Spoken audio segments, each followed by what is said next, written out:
Hey everyone, welcome back to another episode of the Unconventional Outdoorsman. I just got a quick little video for y'all today, going over a few of the hard baits that I'm going to be using this bass spawn here in Missouri, and some that you might play a vital role in y'all's outdoors experiences this fall, or spring rather, also. So I've got a few different types. Now I will be fishing some larger reservoir type lakes and stuff like that later this spring and early summer. So definitely having like a very deep diving crankbait could be very useful, especially if you're fishing lakes that are very clear and very deep, like Table Rock, for example, here down in southwest Missouri. But there's one.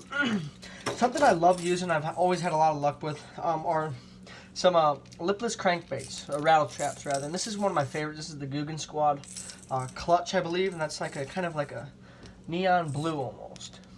I've got a few other different types of those. I've got one here.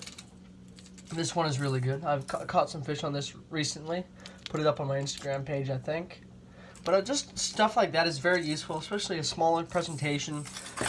You can fish those all types of ways. You can fish them fast, slow, all kinds of stuff like that. Something that does play useful too is like a little chatterbait. Chatterbaits are good. You put a little trailer on it. For example, if you put a crawl, like maybe a bandito bug, or maybe something smaller, like a smaller type of crawl. Maybe something with a paddle tail even would be good. You put that on there and you're probably going to catch something pretty nice. Really, in Missouri, it's like every time we get a warm couple days, we just get another like 3 or 4 days of cold. So it really is tough to figure out the bite right now. I mean, hopefully within the next 3 weeks, we'll get into the pre-spawn, and then maybe in late April, early May, we'll have the spawn.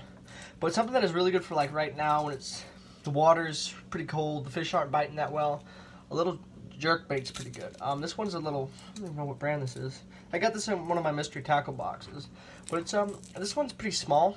I think it dives to like 3-4 feet, which is all you really need.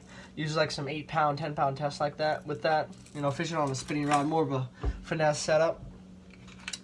Definitely for like late in the spawn or post spawn.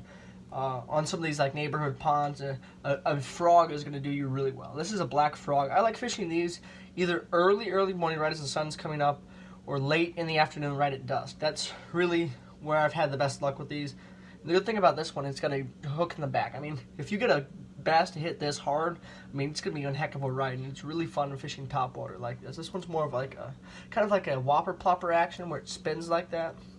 This is definitely a good bait to try out. I don't even know what brand this is, but hey, it's pretty good either way. I've caught some nice fish on frogs. Alright, definitely something that's going to play a big role. This is a finesse jig, I think. This is a 3/16 ounce, maybe a little bit bigger, maybe a 1/4 ounce.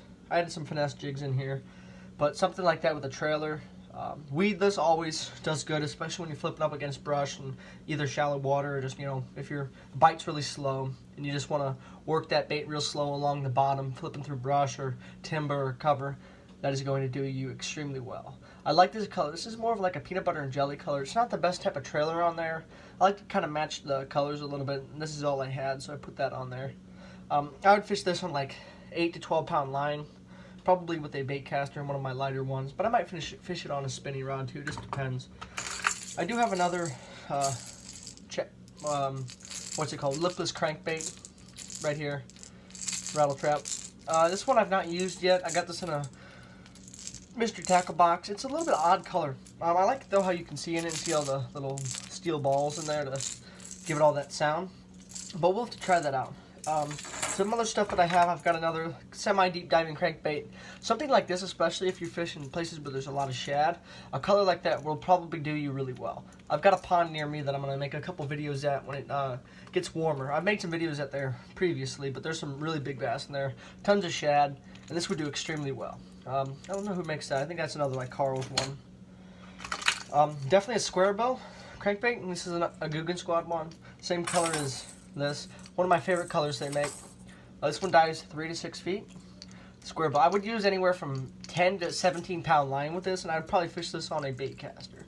Medium to medium heavy action. Nice size trebles on it. I mean, pretty good. Nothing too bad.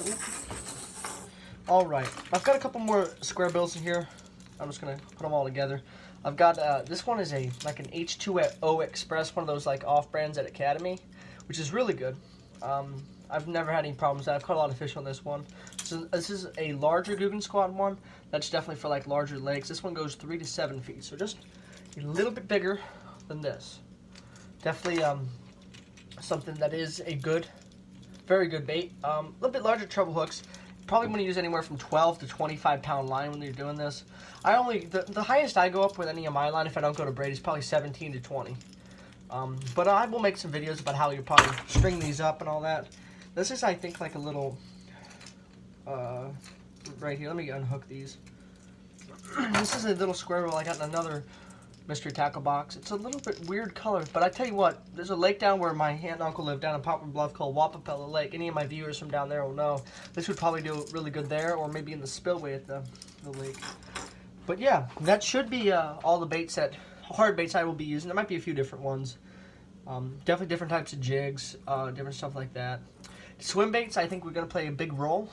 Poppers too. I don't have any poppers with me. I've got something like this, one of the older baits, but that's not really a popper.